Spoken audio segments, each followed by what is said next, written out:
नमस्कार साथियों एवं मेरे प्यारे विद्यार्थियों। आज एक बार फिर आपका इस चैनल में स्वागत है। आज हम इस वीडियो में हिंदी साहित्य के इतिहास के विषय में पढ़ने जा रहे हैं। और सबसे पहले, हालांकि इस विषय पर हमने काफ़ी वीडियोस पहले बनाए हैं, लेकिन उनमें कुछ वीडियोस की कमी रह गई थी, इसलिए आज फिर से इस चीज़ की शुरुआत की गई है। तो आज हम सबसे पहले हिंदी साहित्य के इतिहास लेखन की परंपरा के विषय में विचार करेंगे। तो हम देखेंगे, यह तो सत्य ही है कि यदि हमें जानना हो कि भूतकाल में क्या क्या और कौन कौन सी घटनाएं घटित हुई हैं, उन घटनाओं का तत्कालीन समाज पर क्या प्रभाव पड़ा है, तो इतिहास के अतिरिक्त हमारी दृष्टि किसी और को नहीं खोजती। इतिहास हमें न केवल अतीत की जानकारी देता है, अपितु यथार्थ घटनाओं से भी परिचित करवाता है। संसार की कोई ऐसी वस्तु नहीं है जो किसी न किसी रूप में इतिहास से जुड़ी हुई ना हो। प्रत्येक भाषा का इतिहास होता है। इसी प्रकार आप देखें, हिंदी भाषा का भी अपना इतिहास है। और हिंदी साहित्य में भी इतिहास लेखन की परंपरा आरंभ से ही रही है। 19वीं शती से पूर्व विभिन्न कवियों और लेखकों द्वारा अनेक ऐसे ग्रंथों की रचना हो चुकी थी जिनमें हिंदी के विभिन्न कवियों के जीवन वृत्त एवं कृतित्व का परिचय दिया गया है, जैसे 84 वैष्णवन की वार्ता, 252 वैष्णवन की वार्ता, भक्तमाल, कविमाला आदि। हिंदी साहित्य के इतिहास लेखन के अनेक प्रयास हुए हैं, जैसा कि हम यहाँ पर देख सकते हैं, जिनमें मुख्य इस प्रकार हैं। यहाँ पर हम आगे बात करेंगे इस विषय में कि हिंदी साहित्य में ऐसे कौन कौन से साहित्यकार हुए हैं जिन्होंने हिंदी भाषा के इतिहास लेखन परंपरा को जीवित रखा है। तो हम बात करेंगे, सबसे पहले हम बात करते हैं गारसा दत्तांसो। जैसा कि आप यहाँ पे देखिए, एक मिनट के लिए हम पेन जो है वो दूसरा ले लेते हैं। तो यहाँ पर देखें, हम सबसे पहले जो साहित्यकार हैं या लेखक हैं, विद्वान कहेंगे हम इन्हें, गारसा द तासो। ये एक फ्रेंच विद्वान है। फ्रेंच हिंदी साहित्य के इतिहास लेखन में इनका पहला प्रयास माना जाता है। वैसे तो अनेक ऐसे विद्वान हैं जिन्होंने हिंदी साहित्य के इतिहास लेखन की परंपरा को जीवित रखा है। उसमें सबसे पहले प्रयास की यदि हम बात करते हैं तो वो है गारसा द तासो, जो कि एक फ्रेंच विद्वान है। इनकी पुस्तक है इस्तवार द ला लिटरेत्यूर एंदुई ए हिंदुस्तानी, यानी जो कि फ्रेंच भाषा में, इसलिए हम इसका उच्चारण इस प्रकार से कर रहे हैं, जो 2 भागों में प्रकाशित है। प्रथम भाग इनका जो है वो है 1839 ईस्वी में, और द्वितीय भाग की जो रचना हुई है वो है 1847 ईस्वी में। इनकी उपलब्धियों के विषय में जान ले तो हिंदी और उर्दू के अनेक कवियों का वर्ण क्रमानुसार इन्होंने वर्णन किया है, एवं हिंदी साहित्य के इतिहास लेखन के प्रवर्तक के रूप में प्रतिष्ठित हैं ये। अगले हैं श्री महेश दत्त शुक्ल। श्री महेश दत्त शुक्ल द्वारा लिखित भाषा काव्य संग्रह द्वितीय हिंदी भाषा का इतिहास ग्रंथ है। इसका लेखन हिंदी भाषा में ही किया गया था, किसी अन्य भाषा में, जैसा कि अभी हमने पहले वाले विद्वान के विषय में देखा गारसा दत्तांसो, तो उनका फ्रेंच लेखन था। वहीं श्री महेश दत्त शुक्ल का हिंदी में इतिहास ग्रंथ है। इनके अतिरिक्त हैं शिव सिंह सेंगर। इनकी पुस्तक है शिव सिंह सरोज, जो कि 1883 ईस्वी में लिखी गई थी। इनकी उपलब्धियां हैं लगभग 1000 भाषा कवियों का जीवन चरित्र और उनकी कविताओं के उदाहरण शिव सिंह सरोज में उल्लेखित किए गए हैं। कवियों के जन्मकाल, रचनाकाल का संकेत मिलता है, यद्यपि यह संकेत प्रमाणित नहीं है। यहाँ पर यह देखने वाली बात है कि ये जितने भी कवियों के जन्मकाल और रचनाकाल के विषय में जो भी संकेत मिलते हैं, वे संकेत प्रमाणित नहीं कर पाते हैं, तो प्रमाणित नहीं है। अगले हम देखेंगे जॉर्ज ग्रियर्सन। इनकी रचना है the modern vernacular vernacular literature of Hindustan, जो कि 1888 में प्रकाशित है। इनकी उपलब्धि है हिंदी साहित्य का पहला इतिहास, जो कि अंग्रेजी में लिखा हुआ है। कवियों व लेखकों का काल क्रमानुसार वर्गीकरण एवं उनकी प्रवृत्तियों का विस्तृत विवरण देने का इन्होंने भरसक प्रयास किया है। इसके अतिरिक्त हिंदी साहित्य में न तो संस्कृत प्राकृत को शामिल किया इन्होंने और न ही अरबी फारसी मिश्रित उर्दू को। ग्रियर्सन ने अपने ग्रंथ के आधार स्रोत के रूप में तासी और सेंगर के अतिरिक्त भक्तमाल, यहाँ पे हम देख सकते हैं भक्तमाल और गोसाई चरित्र इत्यादि ग्रंथों को भी रखा है, ताकि उनके ग्रंथ की प्रामाणिकता तथा ईमानदारी का पता चल सके। जैसा कि अभी हमने देखा था कि प्रामाणिकता किन्हीं कवियों के विषय में या उनके जन्म काल के विषय में या उनके रचना काल के विषय में जो भी प्रामाणिकता प्रमाणित की गई, वो थोड़ी सी असमंजस की स्थिति है, यानी वो प्रमाणित नहीं हो सके हैं। लेकिन ग्रियर्सन ने अपने इस ग्रंथ में, अपनी रचना में उन्हें ईमानदारी और प्रामाणिकता का परिचय दिया है। आगे हम देखेंगे इनकी कुछ विशेष उपलब्धियां भी हैं, जैसे विभिन्न युगों की काव्य प्रवृत्तियों का इन्होंने उल्लेख किया है अपनी रचना में। काव्य प्रवृत्तियों से संबंधित सांस्कृतिक परिस्थितियों और प्रेरणा स्रोतों के उद्घाटन का भी इन्होंने अपने ग्रंथ में प्रयास किया है। हिंदी साहित्य के विकास क्रम का निर्धारण चारण काव्य, धार्मिक काव्य और प्रेम काव्य के रूप में इन्होंने किया है। चौथा हम देखेंगे अगला, भक्ति काल को हिंदी काव्य का स्वर्ण युग मानना, यह भी इनकी विशेष उपलब्धियों में से एक उपलब्धि मानी जाती है। अब हम आगे देखेंगे मिश्र बंधु। इनकी रचना मिश्र बंधु विनोद, जो कि 4 भागों में विभक्त है।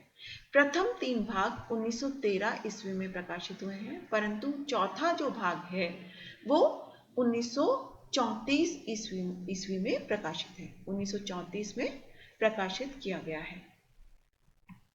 इनकी उपलब्धि देख लेते हैं एक बार। कवियों के विवरणों के साथ, इसके साथ साथ यानी कवियों के विवरणों के साथ साथ साहित्य के अंगों पर भी प्रकाश डाला गया है। ये साहित्य के कौन कौन से अंग हैं उनके विषय में भी इन्होंने अपनी रचना में प्रकाश डाला है।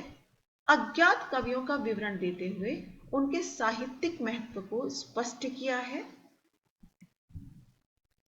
अगले हैं आचार्य रामचंद्र शुक्ल। इनके नाम से कौन परिचित नहीं है? जो भी हिंदी साहित्य का इतिहास पढ़ता आया है या पढ़ता रहा है, वे सभी आचार्य रामचंद्र शुक्ल के नाम से परिचित हैं। तो इनकी पुस्तक है हिंदी साहित्य का इतिहास, जो कि 1929 ईस्वी में प्रकाशित हुई। इनकी उपलब्धियां इस प्रकार से हैं, देखिए। हिंदी साहित्य के इतिहास लेखन परंपरा में सर्वोच्च समझे जाने वाले विद्वान, यानी इससे पूर्व भी अनेक आचार्यों ने, अनेक विद्वानों ने इतिहास लेखन परंपरा के विषय में यानी इतिहास लेखन परंपरा रखी है या इतिहास का लेखन किया है, लेकिन उसमें सर्वोच्च समझे जाने वाले विद्वान कौन है? आचार्य रामचंद्र शुक्ल है। तो देखिए, हम साहित्य इतिहास को साहित्य आलोचना से पृथक रूप में ग्रहण करते हुए विकासवादी और वैज्ञानिक दृष्टिकोण का परिचय देना, ये इनकी एक विशेष उपलब्धि है। हिंदी साहित्य के 900 वर्षों के इतिहास को 4 सुस्पष्ट कालों में विभक्त करना। अब ये 4 सुस्पष्ट काल कौन कौन से हैं आप जानते हैं? कौन कौन से हैं? आदिकाल, जैसा कि हम सभी जानते हैं, एक बार हम फिर से इनसे परिचित हो लेंगे। तो आदिकाल, भक्ति काल, रीतिकाल और आधुनिक काल, इन 4 कालों का सुस्पष्ट जो है, इतिहास को 4 सुस्पष्ट कालों में इन्होंने विभक्त किया है। अगला है भक्ति काल के समस्त इतिहास, समस्त साहित्य को निर्गुण धारा व सगुण धारा में विभक्त किया।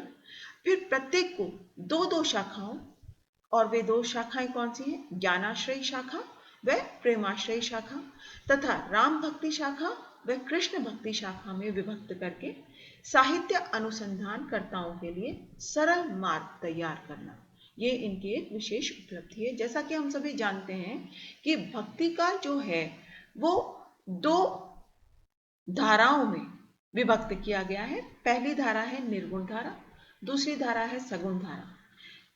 निर्गुण धारा फिर से दो शाखाओं में है, जो कि है ज्ञानाश्रय और प्रेमाश्रय शाखा, जिसको हम ज्ञानाश्रय को संत काव्य के नाम से जानते हैं और प्रेमाश्रय को हम सूफी काव्य के नाम से जानते हैं। वहीं सगुण काव्य धारा को भी दो भागों में या दो धाराओं में, दो शाखाओं में विभक्त किया गया। एक उसमें थी राम भक्ति शाखा और दूसरी मुख्य शाखा थी कृष्ण भक्ति शाखा। तो इस प्रकार से इन्होंने इन सभी को विभक्त करके इसके लिए एक सरल मार्ग, यानी जो कि साहित्य को जानना चाहते हैं, साहित्य का अनुसंधान करना चाहते हैं, उन लोगों के लिए एक सरल मार्ग तैयार किया है। सबसे बड़ी विशेषता यह है कि इन्होंने कवियों और साहित्यकारों के जीवन चरित्र संबंधी इतिवृत्त के स्थान पर उनकी रचनाओं के साहित्यिक मूल्यांकन को प्रमुखता दी है। शुक्ल का हिंदी साहित्य का इतिहास ऐसा पहला ग्रंथ है जिसमें अत्यंत सूक्ष्म एवं व्यापक दृष्टि विकसित, दृष्टिकोण, स्पष्ट विवेचन एवं प्रामाणिक निष्कर्ष भी दिखाई देते हैं। अगले हैं आचार्य हजारी प्रसाद द्विवेदी। पुस्तक है इनकी हिंदी साहित्य की भूमिका। यद्यपि यह पुस्तक इतिहास के रूप में प्रस्तुत नहीं है, किंतु उसमें प्रस्तुत विभिन्न स्वतंत्र लेखों में तथ्यों और निष्कर्षों का प्रतिपादन है, जो इतिहास लेखन के लिए नई दृष्टि, नई सामग्री और नई व्याख्या प्रदान करते हैं।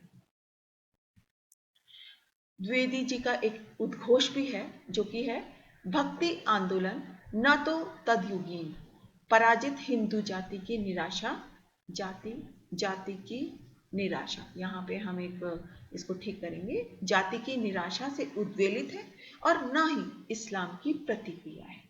तो इनका ये जो उद्घोष है उसमें द्विवेदी जी ने स्पष्ट कहा है कि भक्ति आंदोलन में न तो उस युग की कोई भी पराजित, हम हिंदू जाति को हम पराजित नहीं कह सकते, उसको निराशा से उद्वेलित नहीं कह सकते, और ना ही हम ये कह सकते हैं कि भक्ति आंदोलन इस्लाम की मात्र एक प्रतिक्रिया है।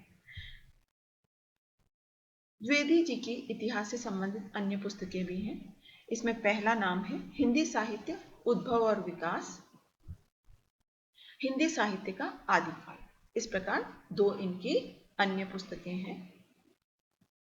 आगे हम देखेंगे जो अन्य विद्वान हैं वे हैं डॉक्टर राम कुमार वर्मा, जिनकी पुस्तक है हिंदी साहित्य का आलोचनात्मक इतिहास, जो कि प्रकाशित हुई है 1938 ईस्वी में।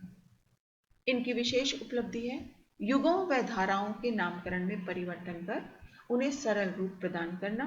इन्होंने उसको सरल रूप प्रदान किया है। निर्गुण ज्ञानाश्रय शाखा, जिसको इन्होंने संत काव्य के नाम से कहा है, एवं निर्गुण प्रेम मार्गी शाखा, जिसको इन्होंने प्रेम काव्य के नाम से रखा है। वीर गाथा काल, जिसको चारण काल के नाम से कहा है।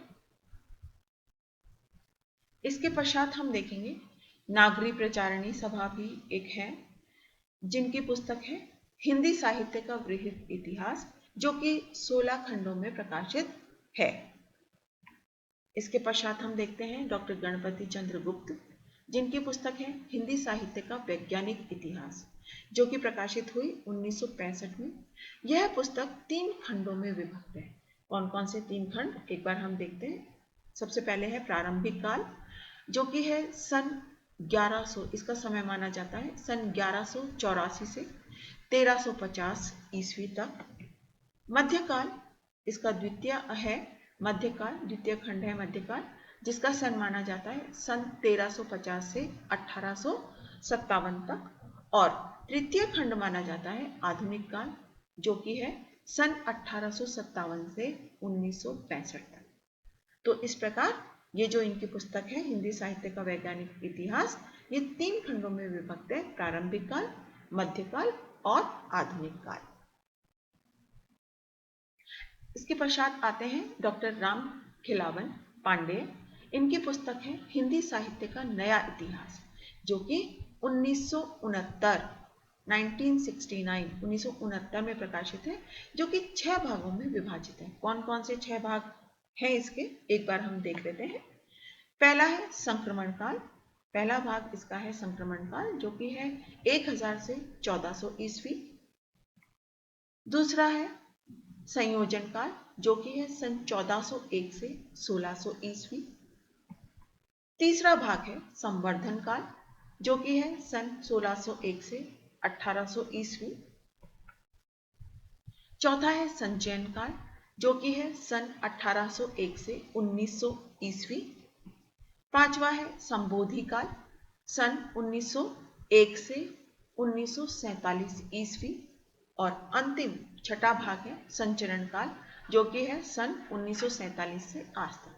तो इस प्रकार हिंदी साहित्य का इतिहास, जो कि रामखिलावन जी की पुस्तक है हिंदी साहित्य का नया इतिहास, वो 6 भागों में विभाजित है, जिसके 6 भाग इस प्रकार हैं: संक्रमण काल, संयोजन काल, संवर्धन काल, संचयन काल, संबोधि काल और संचरण काल। इस प्रकार से इन कालों में ये विभक्ति की गई है। इनके अतिरिक्त यहाँ तो हमने कुछ ही विद्वानों का यहाँ पर हमने जिक्र किया है, लेकिन इन सभी विद्वानों के अतिरिक्त भी डॉक्टर रामनिवास गुप्त, डॉक्टर बच्चन सिंह, पंडित अयोध्या सिंह उपाध्याय, सूर्यकांत शास्त्री आदि ऐसे अनेक विद्वान हुए हैं, जिन्होंने हिंदी साहित्य के इतिहास लेखन की परंपरा को कायम रखा है, उसको जीवित रखने का प्रयास किया है। तो दोस्तों, आज के वीडियो में बस इतना ही। अगर आपको यह वीडियो पसंद आया हो तो इसे लाइक करना ना भूलें।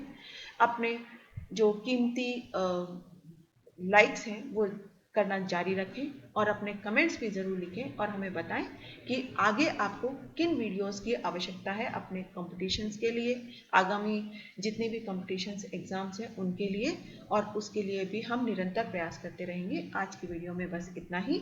धन्यवाद।